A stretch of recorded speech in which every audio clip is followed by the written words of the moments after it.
আসসালামু আলাইকুম।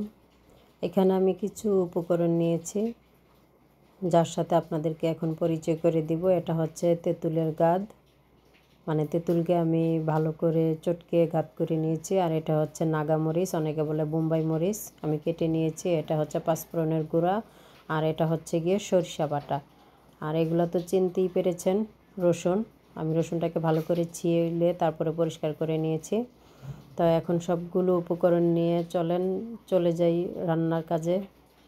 তো চলে আসলাম আমি রান্না করতে। এখানে দেখেন আমি একটা কড়াইতে সরিষার তেল নিয়েছি, নিয়ে এখন আমি দিয়ে দিলাম রসুনগুলো।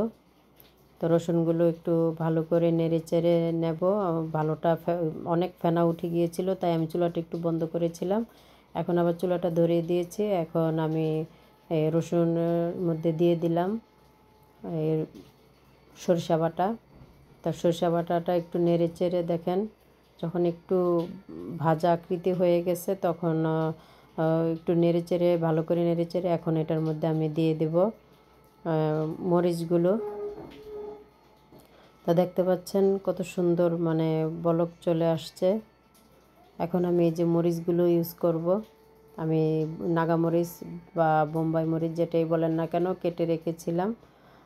আমি এখানে আস্ত রাখিনি, পিস পিস করে কেটে রেখেছি, কারণ আস্ত হলে একটা তুলে খাওয়া যায় না, তাই এরকম কেটে নিয়েছি, যেহেতু একটু করে তুলে খাওয়া যাবে এই জন্য আমি এভাবে কেটে দিয়েছি। দিয়ে এখন আমি মরিচটা একটু নেড়ে চেড়ে এখন যে তেঁতুলটা আমি এই গাঁত করে রেখেছিলাম ওই তেঁতুলের গাঁটটা দিয়ে দিলাম। তেঁতুলটাকে ভালো করে একটু অল্প পানি দিয়ে ভালো করে এটা চিপে বিচিগুলো সব সরিয়ে নিয়েছিলাম। আর বাকি তেঁতুলের রসটা আমি এখানে ইউজ করলাম।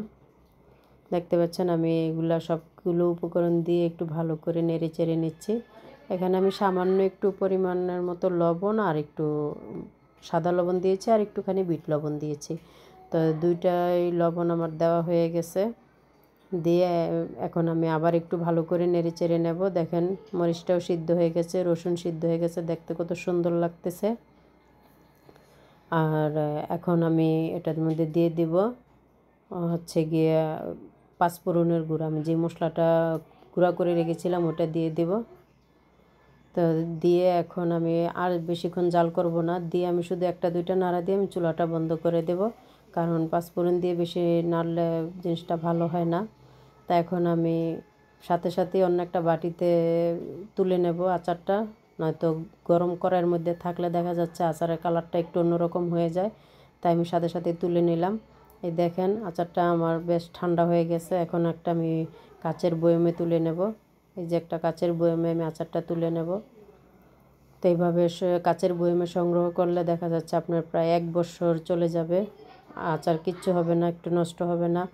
আবার আপনি যখন রোদ্রে উঠলো তখন 2-1 মাস পর পর একটু রোদ্রে দিবেন, খুবই ভালো লাগে খেতে।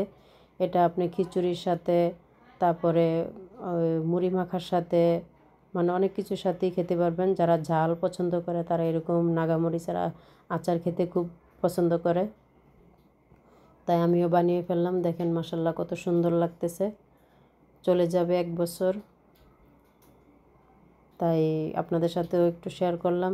এইভাবে তৈরি করে ফেলবেন বোম্বাই মরিচের আচার, সব কিছু দিয়ে খেতে খুবই ভালো লাগে, ঝাল আচার।